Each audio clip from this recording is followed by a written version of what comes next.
As a dad of a PDA kid, what has been the hardest thing for you about parenting? In the early years, I really didn't know that he was PDA. Like, he seemed so neurotypical. He just seemed like a kid who was behaving badly. And there were often moments where I just thought, well, he's just a regular kid and he's manipulating us, and we need to extinguish that essentially by coming down hard with consequences. Can you give an example? Years ago, when we'd be playing like any kind of game, like board game, card game, I mean, these are like little kid games. Anytime he would start to lose, he would just freak out and screaming and crying and upset and throwing pieces. And I would think, oh my God, like, this is awful. We need to stop this.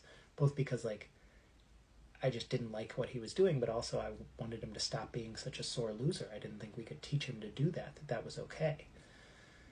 Whereas now, like, he'll be playing a video game and the same thing will happen. He'll start to lose.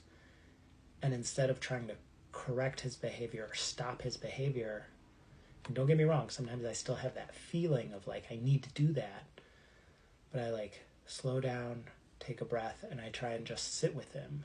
And really, I'm just like co-regulating him through those feelings that he's having.